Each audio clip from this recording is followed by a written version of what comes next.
What's going on, YouTube? I have another video for you guys today. This video is going to be, I think, pretty interesting for most. It's going to be very detailed, I know that, and I think it's going to be a fun listen for you guys. Today, I'm going to be smoking out of my Iwan Rees 336.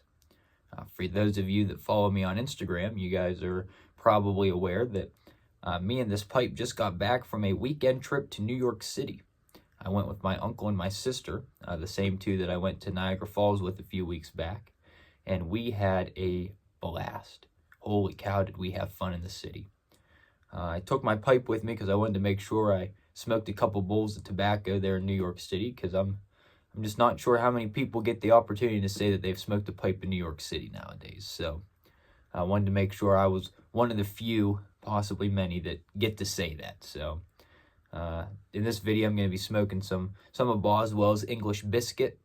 I know I had mentioned previously in one of my videos that I was thinking about going to Boswell's here sometime in December, maybe January. But instead of going, I decided just to go ahead and order some tobacco and see if that'll hold me over until springtime, and then I'll head over that way sometime in the spring, maybe get a couple guys together to watch my videos that have the opportunity or care to go up with me and just hang out for a day or two, or whatever, and see what goes on. But we'll think about that more here in the future. So this video, I'm going to be detailing the whole trip.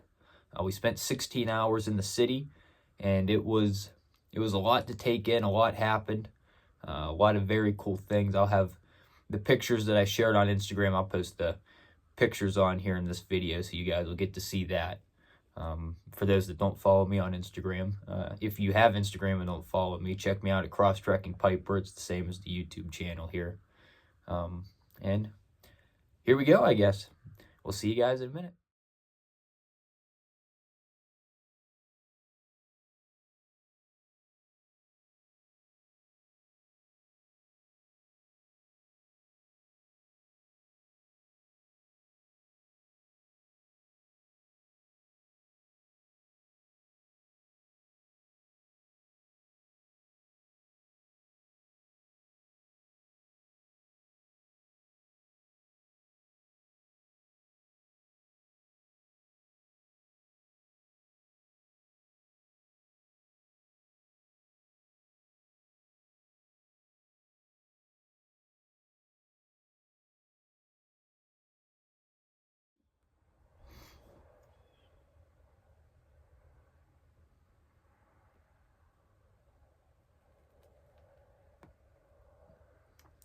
This is the first time in like 3 months I've been back here in the deer shanty for a reason other than hunting.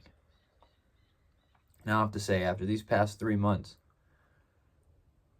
it's almost like a sigh of relief being back here with an intent other than watching for deer. Put it that way. Not that I don't enjoy hunting, because I do. But it feels good to be out here for something else for a change. So that's pretty neat. This blend, English biscuit here, Boswell's, if you've never had it, I think you need to give it a try. I haven't. This is the first bowl that I've had. I mean, I think I got the blend. I ordered a couple blends from Boswell's. No Bite Delight, English biscuit, and Pennsylvania Dutch Treat. I think I got them in the mail on Tuesday or Wednesday. I hadn't had, the only Boswell blend that I've had since like January, February this past year was Honey Roast and Pennsylvania Dutch Treat, which both are tremendous blends, aromatic blends. But I haven't had any of the English blends since like January, February. So I've been fiending for this.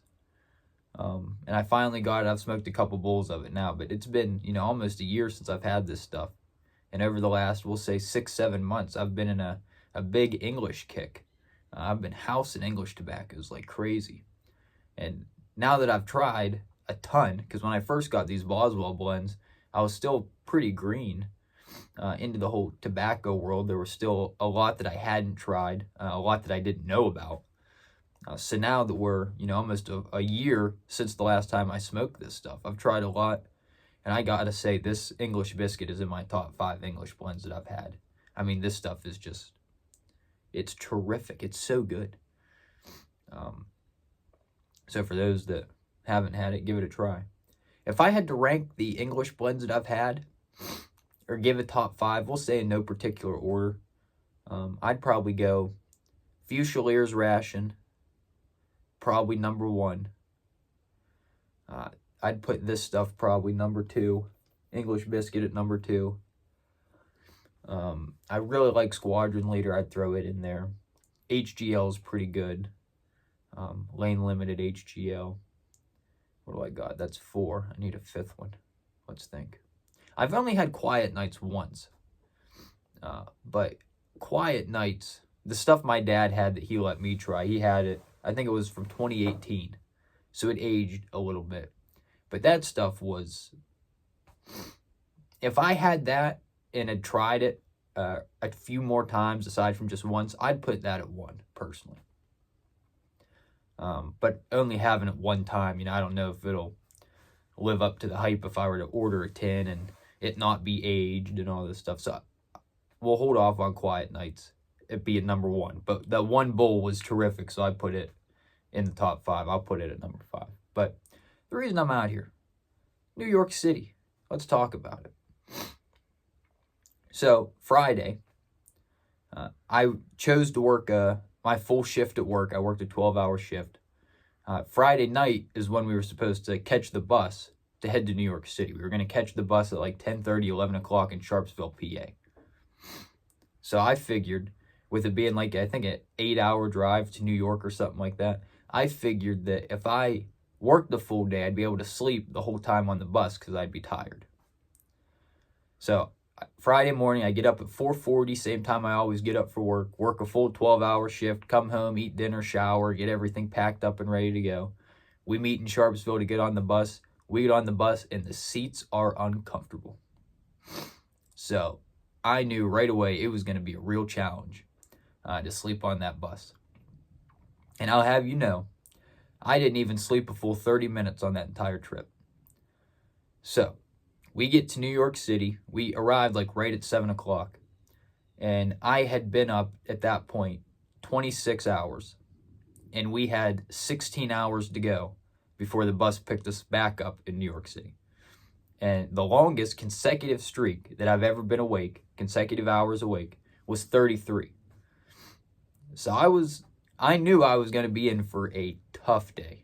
Something I'd never experienced before. 1, being in New York City, and 2, having been awake for anything longer than 33 straight hours.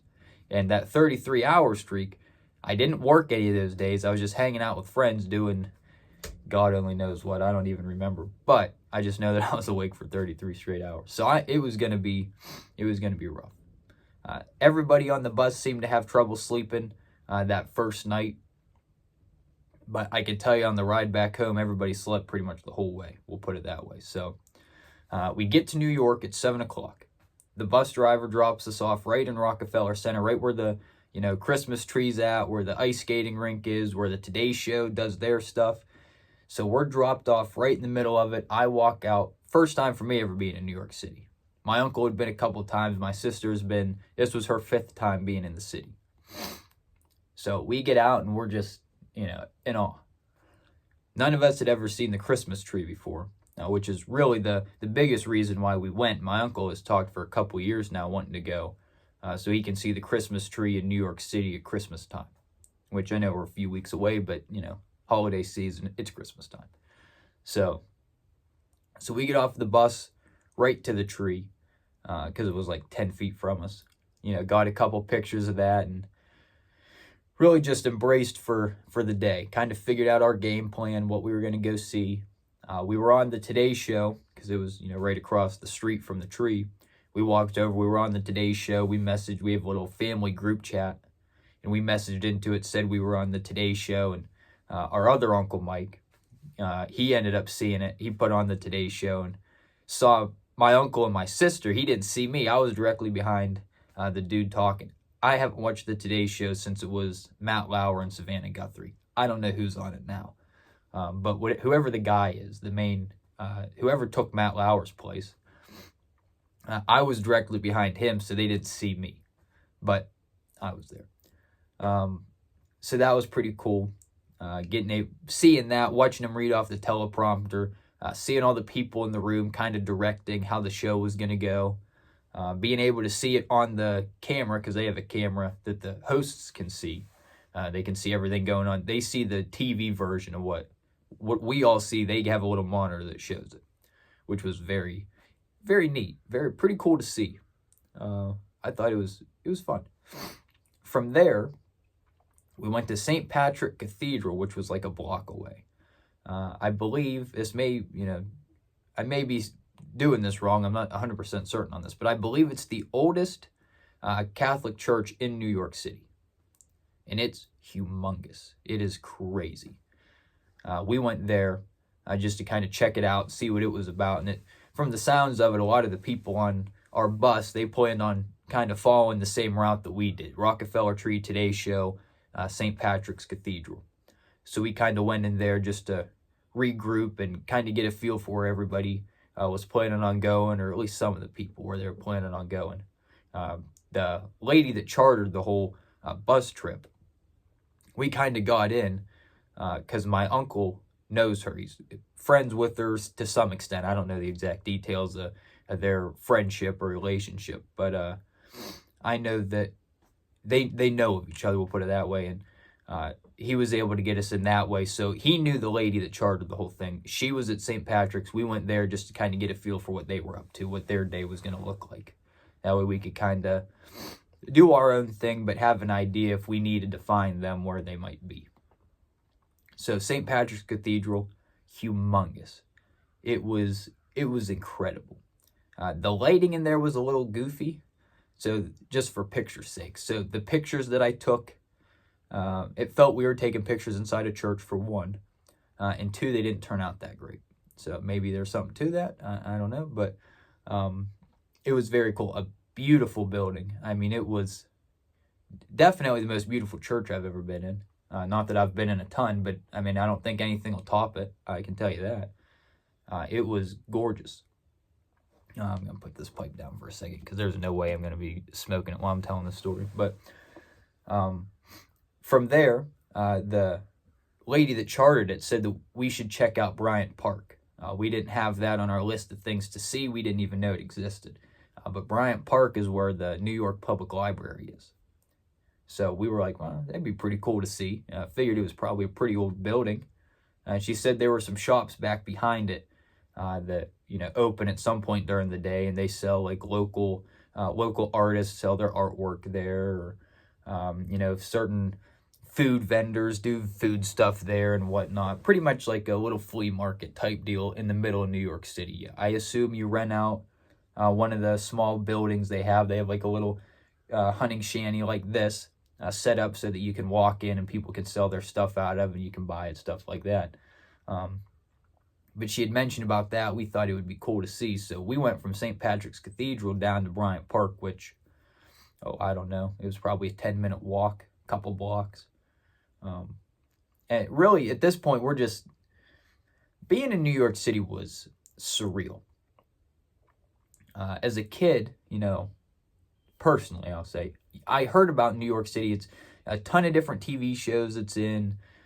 You hear stories about it. You hear stories about people going to New York City, seeing the Empire State Building, seeing the Statue of Liberty, seeing, hearing about 9/11, stuff like that. There's like almost like a Narnia element to New York. Like if you've never been there, at least for me personally, it's almost like a fairy tale place that like it's real, but you almost don't believe it until you're there. Like everything just feels larger than life. It's I don't know, maybe I'm not explaining that well, but it didn't make sense that we were going there. Like it felt like we were going to walk in through a closet and just pop out, and there was going to be, Frank Sinatra was going to walk down the street, or, Aaron Judge and Babe Ruth were going to be hanging out somewhere at a bakery or something. Like there's so much to New York that sounds fairy tale like. It sounds so magical. So it was very surreal being there. trying to soak in all the buildings and just look around and know that you're in New York City. It didn't make sense. It felt weird, surreal. But from St. Patrick's, we went to Bryant Park. The library was closed. It was like 8 o'clock by this point, so we'd been there an hour. The library was closed. The shops in the back didn't open quite yet, so we decided from there we were going to go check out Times Square, which, again, a few blocks away. So we went to Times Square. We only went to the very tip of it, where the ball drops for New Year's. That's where we were. We were standing directly under the ball. So that's at like the very front or back, however you want to look at it, the very front end of Times Square. It's a few streets along with all the LED billboards, all the shops, all the craziness, we'll say. But at this point, we just wanted to say that we were there. We were going to backtrack and come back to it later on in the evening so we could see it at night. But we just wanted to see it right then. And then we headed down the road. Macy's is only a few blocks from it, the big, iconic Macy's store. So we walked by it, saw it. And from there, we were headed that direction because my sister goes to a bagel shop. Again, she's been there 5 times. Every time she's been there, she's gone to this bagel shop in Penn Station, which, again, only a few blocks from the Macy's. So we went to Penn Station. We saw Madison Square Garden on the way because they're like neighbors to one another. Madison Square Garden, it's a circular building. Kind of odd. I don't know why it's called Madison Square Garden if it should be Madison Circle Garden. But that was very cool to see. Didn't really know what it looked like. I'd never seen pictures of it or nothing. So when my sister was like, "Oh, there's MSG," I was like, all right, cool. It's kind of neat. I guess that's where the Knicks play. But so we got to Penn Station, went to the bagel place. Now, my grandma makes homemade bagels. I think I've talked about the bagel sandwiches I eat on here before. Who knows? But pretty much every day for breakfast, I eat an homemade everything bagel with sausage and egg on it. Fried egg and sausage. My grandma wanted to know how New York bagels compared to her bagels. My sister talks them up like they're, the greatest bagel she's ever had in her life. And personally, I think my grandma's bagels are the best, but I've never had a New York bagel, so I was very curious to give it a try. I got a bacon, egg, and cheese, everything bagel sandwich. My sister got, I think, an everything bagel with cream cheese on it. My uncle got just a regular plain bagel. I thought, personally, it was very good, don't get me wrong, but I thought the bagel was a little dry. Thought it was a little too dry to beat out my grandma's bagels. She, in my opinion, after trying this, her bagels are the best bagels. And maybe there's a little bias to it, I don't know. But I know that hers aren't as dry as the New York bagels are. I know they've said before, people in general, that New York, something with the water they use or whatever, there's something special. There's like a special, unique taste that you can only find in New York bakeries. I didn't pick up on any of that. This bagel place, I almost wonder if maybe it's like a chain place. Maybe they don't make the bagels in-house. I'm not certain. It's called H&H Bagels. I'm not certain on, how the sausage is made there, to put it like that. But I didn't feel anything special eating that bagel. I guess I should put it that way. It was very good. Don't get me wrong. But I didn't think it was, over the top, anything that, like, the greatest bagel I've ever had. But we got breakfast, so that kind of helped us fuel up for the rest of the day. And at this point, we're hitting, like, the 30-hour mark for me. So we're running it pretty dry here on exhaust fumes. So I had to get something in me to keep me going. From there, we hopped on the subway, which everybody talks about how dirty. Everybody that's been to New York. They talk that the New York subway is so dirty and disgusting. I've been on, Pittsburgh has a little metro type rail system. I've been to the one in DC. DC has a subway system. There's a subway system in Toronto. I've been in that one. So I've been in 3, 4 now with the New York subway. I didn't notice anything different in cleanliness or dirtiness from either one. I think they were all like the same.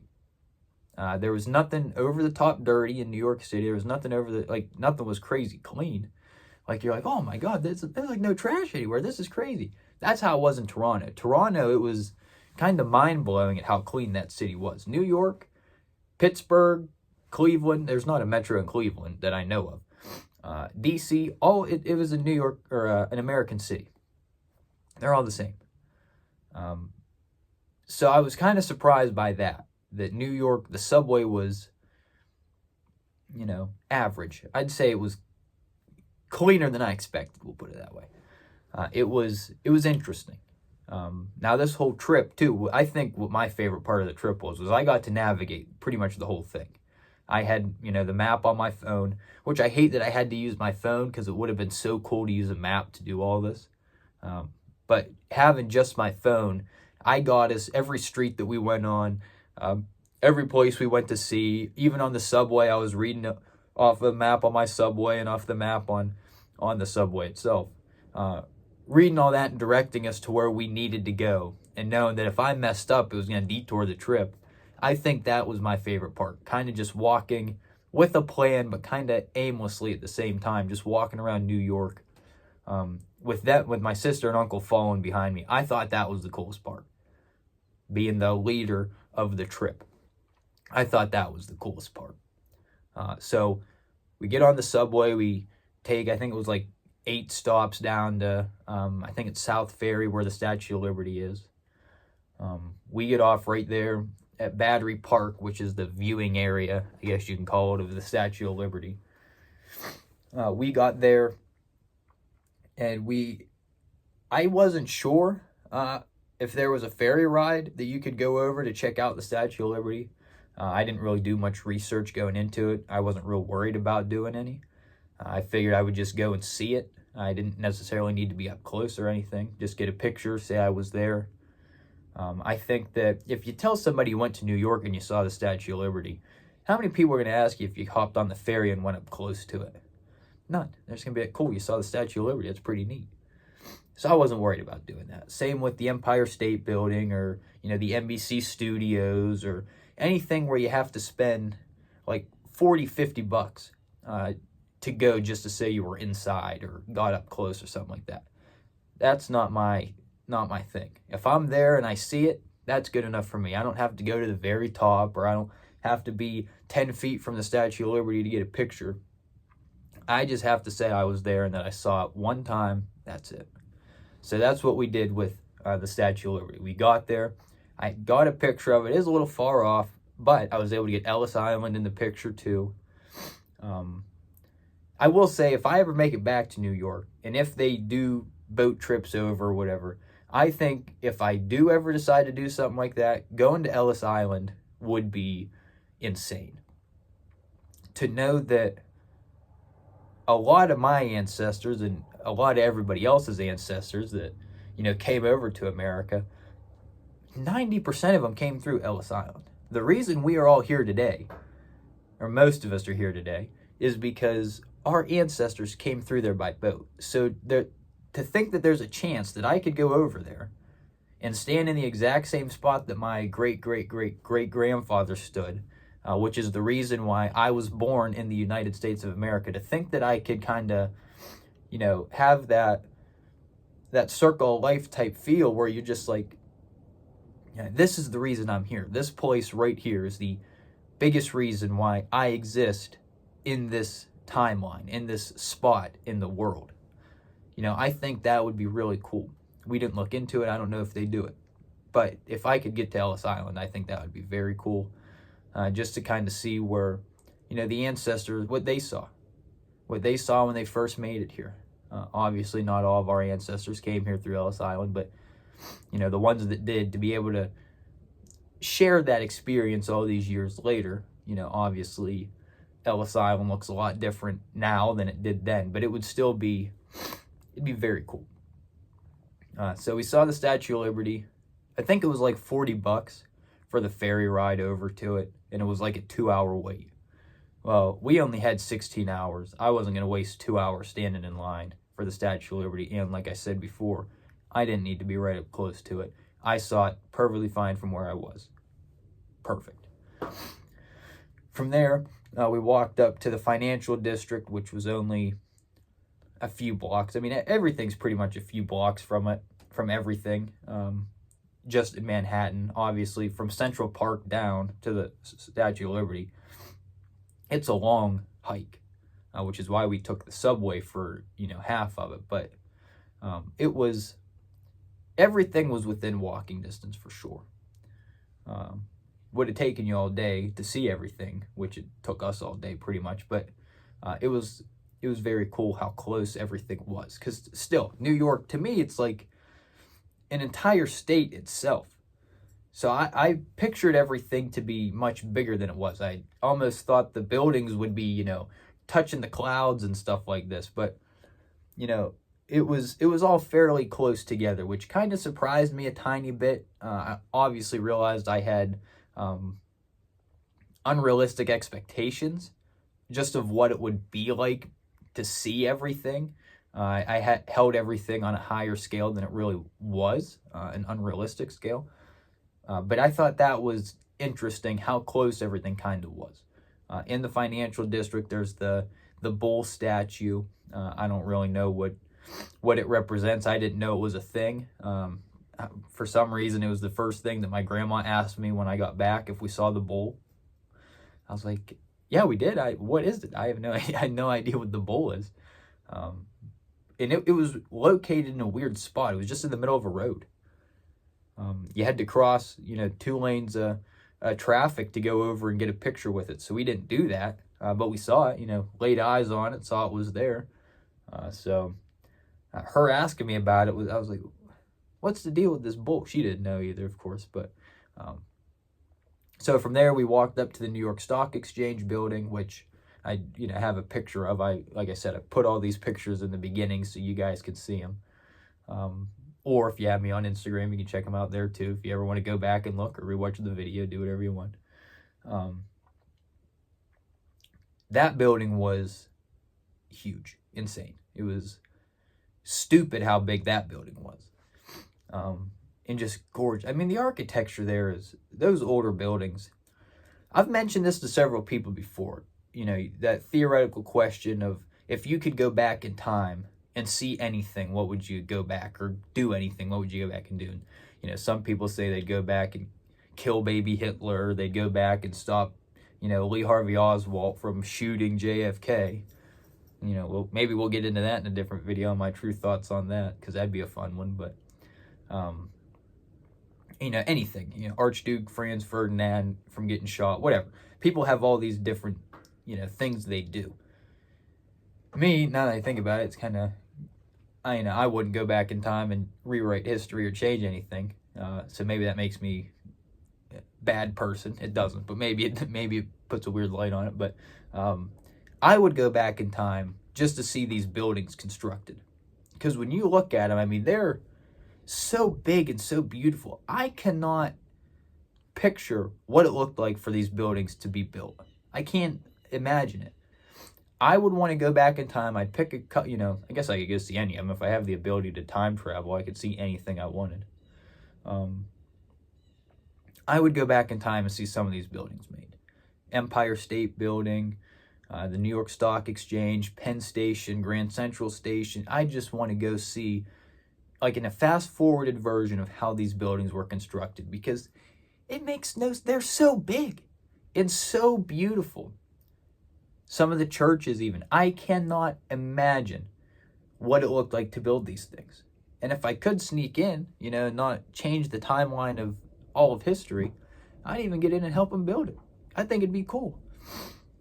So instead of going back in time and, strangling little baby Hitler, or, sitting behind JFK to make sure I got shot in the head or something, I would go back and help build these buildings. Maybe that's the blue collar man in me, I don't know, but I would go back and see that. So New York Stock Exchange building, crazy. We were by the New York Federal Reserve building. I think we saw it. I don't remember. I didn't get a picture of it. I knew that, and I didn't recognize it. But right next to the Stock Exchange building, there's a church. I believe it was called the Trinity Church. It was very beautiful on the outside. Beautiful red stained glass. I got a picture of it, but a lot of the pictures I took because they're surrounded by all these tall buildings and, the sun being kind of tucked away or glaring off certain buildings, it made some of the pictures, they didn't turn out great. So most of those I didn't post or I didn't share with this. So I'm kind of just going based off. You guys are going to have to imagine what some of this stuff looked like, because some of the pictures just turned out crappy, I'll be honest. But this church is where Alexander Hamilton was buried, and a few other guys. Iconic New York political or just, inventor, stuff like that. The other one, there's another guy named John Watts. I know the name. I haven't looked up what he did. Didn't really say in his little obituary thing by his grave. Why it didn't say, I'm not sure. Hamilton's did, but everybody kind of knows who Alexander Hamilton is. So we saw his grave. The church was nice. This was the only building in New York City that had a metal detector at the front door. Without thinking, I wore the same pants I wore to work. I have a pocket knife on me at all times. So because of the metal detector, and because I took my book bag with me and had it full of stuff, nothing, that would set the metal detector off, but the pocket knife itself, I was like, I'm going to stay back just so that, if they decided they were going to throw a fit because I had a pocket knife, which they had every right to do if they wanted to, it was just going to waste time and just be stupid. So I said, I'm not going in. My uncle went in. My sister stayed back with me. He went in, said it was very nice, but he said St. Patrick's was a lot nicer, much bigger. I mean, this Trinity Church was probably a 16th of the size of St. Patrick's, and this church wasn't necessarily a small church. I mean, it was nuts. Then we saw Hamilton's grave, and, at this point, we are starting to, get a little tired, but, it's middle of the day. I think everybody kind of gets tired towards midday, but from there, we went to the 9/11 Memorial. We went to Ground Zero. We saw the two poles. We saw the, new World Trade Center building, One World Trade Center. That was a very interesting experience. Personally, I know a lot of people talk about how it's very emotional being there, how it's very surreal. And it was very unique for that trip. It was, it did have a different feel to it than all the other spots we went to. No, I was not alive for 9/11. That may surprise a lot of my viewers. I was not born until February of 2002. So I did not live through 9/11. I did not experience that terror, that shock of that day.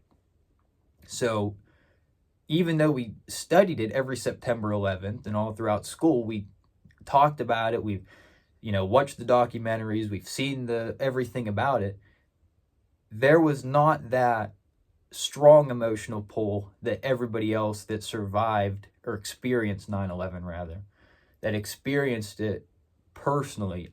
I did not have that emotional pull factor. Was it very interesting and unique being there? Yeah. Was it definitely like I said, a different feel to it than all the other spots we went to? Yes. But it didn't have that, like, you hear people, they go and they, break down, they cry, it's just, I didn't have that because I didn't live through 9/11. But it was, again, crazy being there, knowing what happened, knowing all the people that, lost their lives, the firefighters, the people in the building, just everything. It was nuts being there for that, to know that all happened there. But again, didn't have that emotional pull factor because I wasn't alive for it. From there, we walked from one end of Manhattan all the way to the other side to go to Chinatown and Little Italy. Chinatown, I was not a fan of. I'm not a big fan of Chinese food. I'm not a big fan of seafood. I'm not a big fan of, a lot of it in Chinatown was like knockoff clothing items, purses, shirts, all this. I mean, Chinatown was, what it felt like really was we got picked up and dropped in the middle of China for like 2 blocks and just got to walk around, China for 10 minutes. All the smells from all the different food, all the, street carts, all the restaurants, the smell was overwhelming for me because it was a lot of smells that I didn't care for. So I didn't really enjoy being in Chinatown. It was cool. It was very neat.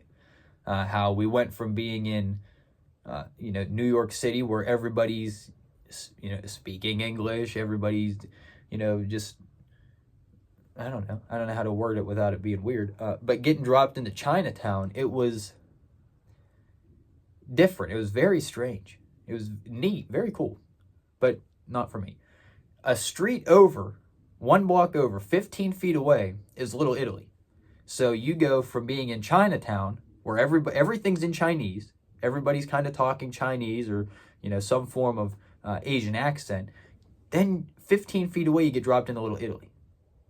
If you're in Chinatown and you don't know where Little Italy is, you don't know Little Italy is just across the street. If you're in Little Italy and don't know where Chinatown is, you have no idea that Chinatown is right next door. When we were in Chinatown, we did not see anybody that was Italian. We didn't see anybody, any stereotype-wise. As soon as we got in Little Italy, we did not see anybody that was Asian or Chinese. Like, they were very separated. Which I thought was crazy because they're 15 feet from each other. Literally a street over is both of them. That was very cool, very interesting, just seeing that dynamic. Like, I don't think the people in Chinatown dislike the people in Little Italy or vice versa, but, they weren't, intertwined at all. Like, when you went into Little Italy, it was like you got dropped in Italy. When you went to Chinatown, it was like you got dropped in China. Crazy.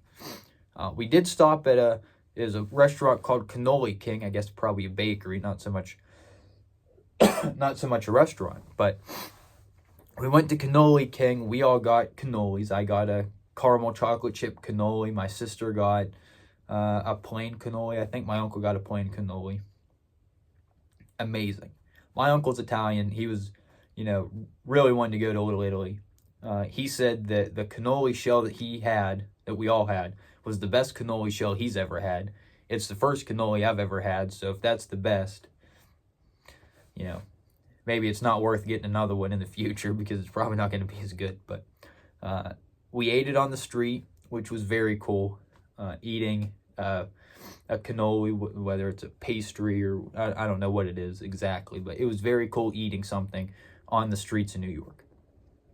The bagel we ate down in Penn Station, this was only the second thing I've eaten all day, which I wasn't really hungry. But eating that on the street was a very cool moment. It was a very neat thing to be able to do. And then from there, we hopped back on the subway and took the subway up to Grand Central Station. My uncle has some family that lives, I believe they live in Poughkeepsie, wherever that's at, in New York, New Jersey, wherever. They live in Poughkeepsie. He hadn't seen them for a couple years. Me and my sister have never met them. But my uncle had told them that we were coming to the city and that if they wanted to meet up at all, we'd be there. So they agreed to meet up. It was his cousin. I believe he said it's his second cousin. Her name's Judy. Her husband, Jamie, and their daughter, Jessica, met up with us at Grand Central Station at like 1:50. And, we kind of hung out with them for the rest of the day. They had all been to New York City quite a few times. They enjoyed coming to the city, and they wanted to meet us and, meet up with Mike and hang out with him. So it was very cool. At first, it was a little like, we haven't met these people. We don't know these people. So, it could either be a really cool hangout or it could be kind of an awkward, weird hangout. So at least me, I don't know about my sister, but it was like, this could go really only two ways. And I hope it doesn't go, the weird, awkward way. I hope this is fun. And thankfully, we all hit it off immediately, or at least I felt like we all hit it off immediately. From Grand Central Station, we walked up to Central Park. Headed towards Central Park, because my big thing that I wanted to hit the bucket list items, because I really have, if I never make it back to New York, I'll be fine. I was there once. I'd like to see a Yankees game. I think it'd be cool to see a Mets game, but mostly a Yankees game. I'd like to see Harlem. some of that. There are a couple different things in New York I'd still like to see. But if I never make it to those things, it's not like, man, I wish I could have got to New York sometime and, seen it all. I saw 90% of what I wanted to see. So Central Park, the only things that were left that I wanted to see were Central Park, Trump Tower, and there was a pizza place in pretty much Central Park called Angela's Pizza. I wanted to go and try a piece of pizza from there because for those that know Barstool Sports or Dave Portnoy, who does the pizza reviews, Angela's Pizza has the highest pizza rating that Dave's ever given in New York. It has a 9.3. There are 3 places in New York with a 9.3 rating. John on Bleecker Street, which we passed but didn't get anything from. Angelo's, and there's another place. Angelo's was the one that I wanted to try because it was, I believe, the only one that was coal oven, which those that know Portnoy know that he considers, and many people consider, New Haven to be the pizza capital of the United States. 90% of their pies that they make are coal oven pizzas. Angelo's is coal oven, so it's like New York's take on New Haven pizza. So I wanted to go there to see what Portnoy thought was a 9.3 because I've had a lot of good pizza, but not knowing his pizza scale, or not knowing what a 9.3 is to him, I had nothing to judge mine off of besides personal preference. So would I give an 8.4, trying to be, trying to keep it humble, I guess. I don't want to give anything a 9.8 that doesn't deserve it. I wanted to see what I thought that 9.3 deserved. And we do eventually get there. But before that, we go see Trump Tower. For those that remember when he won the Republican primary the first time in 2015, 2016, whenever that would have been, in Trump Tower, him and Melania come down the escalator. The Simpsons predicted this moment perfectly. And there's people there, and the one kid or whatever is holding the sign up, and the sign falls while he's coming down the elevator. The Simpsons predicted that scene perfect. We stood in the exact same spot that all took place. So that was very cool. That was a very neat experience. And the building itself was beautiful. The first 3 stories of it are like restaurants, bars, coffee places, stuff like that. So it was packed full of people. And I will say that everybody seemed very joyful and cheerful in there. Everybody was in a very good mood in that building. We'll put it that way. And knowing that, a couple weeks before the election, he did quite a few interviews from Trump Tower.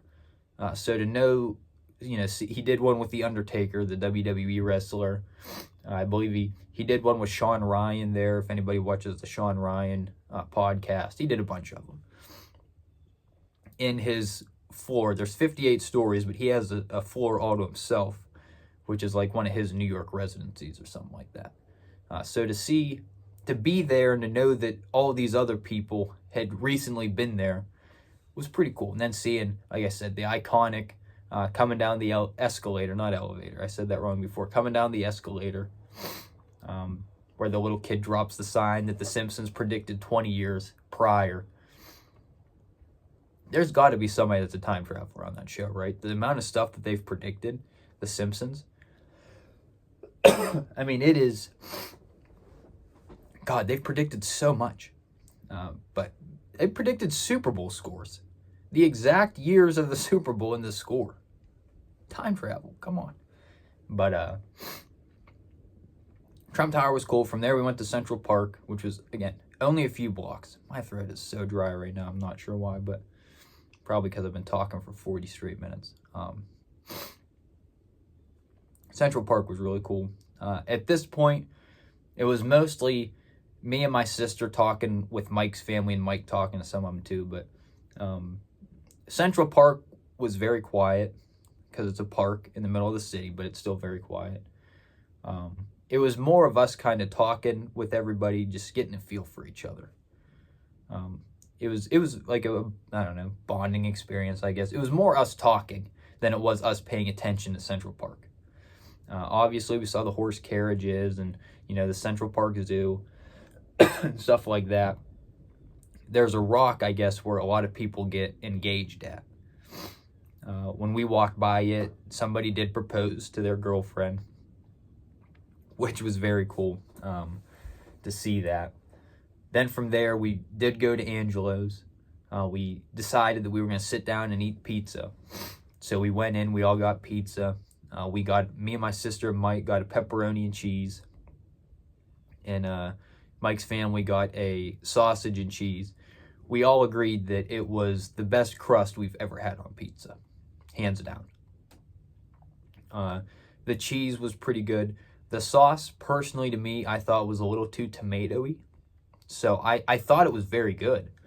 I'm going to leave it as a 9.3 because that's Portnoy's score.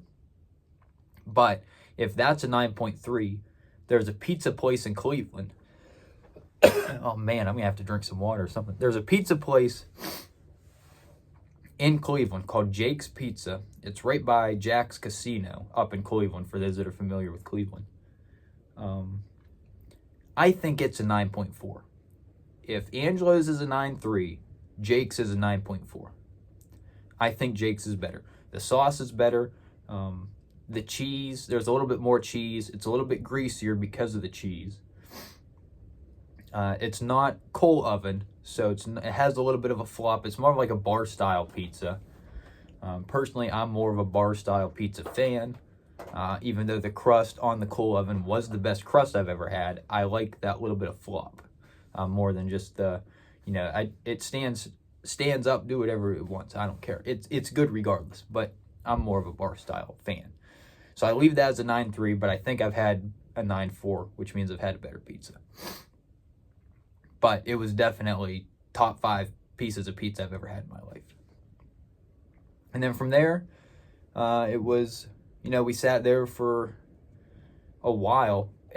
When we were there, while we were eating the pizza, I broke my streak of 33 hours straight being awake. When we were in Angelo's, I hit hour 34. We still had quite a ways to go yet. So that was pretty cool. The 33-hour mark, when I ended the streak last time, I was going to bed. And this time, dead exhausted at the 33-hour mark previous. But now, here I am, hour 34, in New York City, crushing, top 5 best pizza I've ever had in my life. So it was, to think that, at this point, of the longest I've ever been awake straight, and I'm in New York eating pizza, was just, didn't make sense. It was so crazy. But from there, we just kind of walked around. We went back to Rockefeller Center to see the Christmas tree at night. We went back to Times Square to see Times Square at night. At this point, it is shoulder to shoulder, people everywhere. Traffic out the wazoo, sirens, ambulances, fire trucks, police cars everywhere. I mean, it was the final 3-4 hours were almost overwhelming. It was lights everywhere, people everywhere. I mean, it was, I think for the next 45 minutes after the pizza place, I went radio silent. I went mute because I couldn't believe it. It was overwhelming. I did get pictures of, the tree at night, got pictures of Times Square. We did go to Macy's again. But at this point, the trip's basically over. We've seen everything that we wanted to see, done everything we wanted to do. So there wasn't really much else to do besides walk around. So eventually, Mike's family got back on the train to head back to Poughkeepsie, which I believe they said was a 2-hour train ride back to where they get dropped off at, which would have been a long train ride back. So we said our goodbyes there. It was a lot of fun seeing them. It was very cool too. I mean, it was so fun that we've already discussed going back maybe next summer and getting together and going to a Yankees game or something like that. So we hit it off fairly well with them. And they hit it off well with us. So that was very neat to be able to, meet new people along with the people on the bus. Because whenever we went back to get back on the bus was late, a few minutes, nothing major. But we got to talk to some of the people that we rode the bus with and got to talk to them and see how they enjoyed New York, how we enjoyed New York, figure out where they're from and stuff like that. So we got to meet quite a few people that were, local or, family, which was very, very cool. To be able to do that in the middle of New York City was fascinating. But the first picture you saw, me smoking the pipe, my 336, I smoked the bowl of PA Dutch Treat in Times Square. So I smoked the bowl at Grand Central Station, and I smoked the bowl in Times Square. Both Boswell blends. I took English biscuit, which I was smoking earlier and going to light up here again after I get a drink of water once this video is over. Smoked the bowl of that at Grand Central Station, then in Times Square, PA Dutch Treat. There were a ton of foreigners that were giving me weird looks while I was smoking the pipe, which I thought was funny. I don't know if they were catching a whiff of the smell or had never seen anybody smoke a pipe. I don't know what the deal was, but, they were eyeing me up quite a bit, and I thought it was humorous. But like I said, I wanted to smoke a bowl in New York because, nowadays you really can't smoke anywhere. Or, everybody kind of gives you weird looks, or, you're told you can't, all this different stuff. When I was at Grand Central Station, there was a security guy who actually asked me if I would leave the area I was. He asked me if I'd go 15 feet behind me to a spot where I could smoke, which I did. I had no issue, but, so there are people in place to make sure that you don't smoke in certain areas. So I would imagine that would deter a lot of people, especially pipe smokers, from smoking in these areas. Now, I'll say the reason why I haven't gotten a drink yet while recording this is because my water bottle I'm using my phone, or the water bottle, to prop up my phone. So if I take a sip of water right now, it's going to screw up the whole angle of the video. I'm going to have to move my phone, all this stupid stuff. So that's why I haven't gotten a drink yet. Why I'm making myself suffer through this dry throat. But yeah, it was incredible. By the time I got back on the bus and fell asleep, I had been awake for 42 straight hours. I almost went 2 full days without sleep. When we got on the bus, everybody was talking about how many steps they took, how many miles they walked, because, iPhones and most, I believe, Samsung, all phones track, as long as you have it set up, all phones track how many steps you take. People were saying like, oh, we walked 20,000, we did 22,000, we did 27,000 steps, we walked 10 miles, we walked 11, blah, blah, blah. When it was all said and done, we walked, me, Abby, and my Uncle Mike, we walked 17 total miles. 35,000 steps. So everybody else that was comparing, we did way more than they did in terms of walking around. Which, so be it, whatever. It's not a competition, but it's like, So not only did I work 12 hours, I then went to New York City, walked 17 miles, and had a blast. It was incredible. It was truly, it was a surreal opportunity. I wish everybody had the ability to do that, because it was incredible. And the only reason I was able to really is because Mike knew the lady that chartered it, the way my schedule is for work, and the luxury of, the last 3 years doing what I've been doing. The stuff that I'm able to do, I do have empathy for the people that are stuck in a work schedule, a 5-day work schedule, 9 to 5, where they only have the weekend off and only get a few vacation days a year and are real limited on when they can do stuff. Because most people that I know are really stuck taking the same weeks off every year because, other people that have been there longer at the place they work at, they get to pick and choose their days. And then, they don't get the opportunity to take those days because the other people already did. I do have some empathy for those people because they're stuck. Essentially, they're limited on what they can do. I don't have that, so I'm able to do a lot of really cool things. And I take advantage of my time that I have. I haven't discussed it yet on here, but I have a whole plan for when I turn 25. In March or February of 2027, I turn 25. But in March, the whole year of 2027, I plan on hitting the open road. I think I'm going to at least take a year off work or, quit my job, whatever I have to do, and I'm going to travel. I'm going to go see the whole country, and I'd like to go see some of Europe. It's a part of my 5-year plan. I'll get into this in a different video because I'm almost at the hour mark, but New York was incredible. I'm one of the few, or maybe many people, that can say that they enjoyed a bowl of Boswell's tobacco in Times Square at night around Christmas time. So that was very neat, very cool experience, and I figured I'd share it and recap the story here on YouTube. That way everybody can kind of get a feel for it and see how the day went if they're interested. So I know this is a long video, my longest video. If you're still watching, God bless you. Thank you for watching.